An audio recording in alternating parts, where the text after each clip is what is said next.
রুমে কখন ঢুকছস? আরে এটা তুমি চিন্তা করো না, আমি অনেক আগে।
কে কে?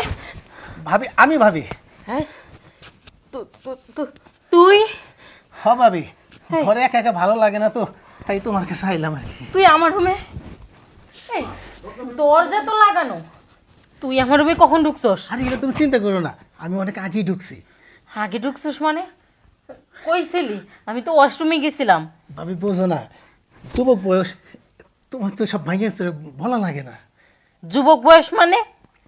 আরে ভাবি, কাউরি বলবো না, কেউ জানবো তুই না। বের হো, মান সম্মান হারানোর আগে তুই বের হো, কারণ তোর ভাই থাকে বিদেশ, আর যদি এই রাতকালে তোরে আমারে একসাথে রুমে পায়, মান সম্মান থাকবে না। তুই আরে চলে ভাবি, যা। ভাইয়া বিদেশ থাকে বলেই তো আমি আইলাম। এই বোঝো না কেন, তোমার তো ভাইয়া সুখটাও পাইলা, আর আমারও দিনটা ভালো গেল, বোঝো না কে। আমারে তো লাগবো না। ভাবি তুমি না করো না ভাবি। ছাড়, তুই বের হো, বের হো আমার রুম থেকে। কি কইতেছো?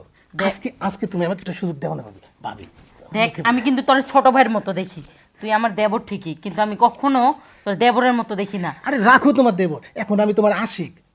সবসময়- আমার আশিক? হ ভাবি, বের হো বলতেছি। আমার লক্ষ্মী ভাবি, একটু না করো না ভাবি। ভাবি ভাবি, ছাড় বলতেছি। আরে আরে ভাবি, আরে ছাড়, তুমি আমারে থাপ্পড় দিলা? বের হ এক্ষুনি আমার রুম থেকে। তুমি আমারে থাপ্পড় দিলা? হ্যাঁ, আরে, কি করছিস? তোমারে তো আজকে আমি। ছাড়, ছাড়, ছাড়, বাবা, বাবা, বৌমা, সি সি সি। ছাড়, বৌমা দরজাটা খুলো তো। বাবা, বৌমা দরজা খুলো। বৌমা, বাবা, বাবা। এই, এই খারা ইব্রু, তুই এ করে কেন? না মানে মা একটু, আমি কথাটা শুনি কি হয়েছে। এই তুই এ করে কে? বৌমার করে কে? না বাবা, মানে এমনি আইছিলাম। হ্যাঁ, এমনি আইছিলাম বাবা। এমনি আইছিল বৌমার করে? হ্যাঁ বাবা। মাগো কিছু হয়েছে? বাবা বুঝছি বুঝছি, আর কইতে হইব না। বৌমা তুই শান্ত হ, আমি দেখতেছি। এই তীব্র, বাবা তুই বাবা এখানে আইছিলি কেন? না আমি মানে বাবা ওই এই আমি মানে কি, আমার বড় ছেলেটা বিদেশ, হ্যাঁ এই সুযোগে তুই যে এই ঘরে আইছস, ছি ভাবতো আমার লজ্জা লাগে। এখন তোর ভাবি মায়ের সমান, তুই যে এখানে আসছস, বাবা তোর নিজের পায়ে তুই নিজে কুড়াল দিলে, আমার ফ্যামিলি তুই এভাবে ধ্বংস করলি, হ্যাঁ? বাবা আপনি ভুল তুই বুঝোস না, তুই বুঝোস না, তোর এই খারাপ, তোর জ্ঞান বুদ্ধি হয় নাই? তোর ভাবি না, তোর ভাবি নি, তাই তুই কিসের জন্য এ ঘরে আইলি, হ্যাঁ? আমার বউটা এই বিশ্বাসে তো আমগো ফ্যামিলিতে আছে নাকি? তুই কিসের জন্য এ ঘরে আইলি? এখন আমার বউটার অবস্থা কি হইব? ওর ফ্যামিলি জানতে পারলে আমার অবস্থা কি হইব? হ্যাঁ, শুয়ার বাচ্চা, তুই এভাবে এলি? মাপচা মাপচা মাপচা, ভাবি তুই আমার মাথাটা হেড করে হেলাইছস। ভাবি আমার ভুল হয়ে গেছে ভাবি, আমি বুঝতে পারিনি। আমার ক্ষমা করে দিন মাপচা, ভাবি, আমি হাত ধরে কইতেছি ভাবি, আমার ভুল হয়ে গেছে ভাবি। ভাবি আমি পাও ধরে কইছি, আমার ক্ষমা করে দাও ভাবি, আমি এই ভুল আর জীবনে করবো না ভাবি। দেখ ভাই, তোরে আমি সবসময় আমার ছোট ভাই মনে করে আমি আমার সমস্ত চেষ্টা করি আগলে রাখার, আর তুই কিনা আজকে আমার সাথে এমন ব্যবহার করতে বললি। ভাবি আমি কথা দিতাম জীবনে আর এই ভুল করবো না ভাবি। ঠিক আছে, যেটা হবার সেটা তো হয়েই গেছে। বাবা দেখেন, কত ছোট মানুষ, ও বুঝে নাই, ওরে মাফ করে দেন। মারে তুই যে বলছস, তোর থেকে লাগারটা আমার বেশি লাগছে। তুই আমার মেয়ে, তুই আমার ছেলের বউ না তো। আসলেও বাচ্চা মানুষ, ও বোঝে না। ও যা, আজ থেকে তোর যদি এ ঘরে দেখি, বুঝোসই তো কি করুম। যা মাগো, দেখ মা, তোর কাছে আমি হাত ধরে বলতেছি, ও ছোট মানুষ, বুঝে না মা, তুই মনে কষ্ট নিস না মা। না বাবা, আসলে বাবা আমি কি তোরে- জানেন, হ্যাঁ মাগো, যেটা হয়েছে মা, এটা মনে কিছু নিস না মা, এটা জানাজানি করলে আমগো নিজেকে ইজ্জত। মাগো তুই মা ঠান্ডা বাবু, মনে কিছু নিস না মা, হ্যাঁ? ঠিক আছে হ্যাঁ? বাবা। মা দরজাটা আটকায় ঘুমাও, হ্যাঁ ঠিক আছে।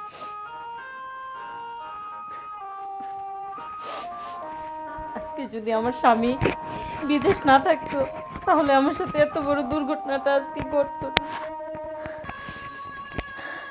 আসলে দোষটা আমারই ছিল, কেন আমি আমার স্বামীরে বিদেশ পাঠাইলাম। অনেক টাকা পয়সা আমার দরকার ছিল, কিন্তু মান সম্মানের দিকে চিন্তা করিনি যে একটা স্বামী বাড়িতে না থাকলে একটা মেয়ে থাকা যে কতটুকু রিস্ক। যাই হোক, এটা মন খারাপ করে কি হবে, এটা তো ঘরের বিষয়, অন্য কেউ জানলে সমস্যা। আমি দরজাটা লাগাইয়া শুয়ে পড়ি।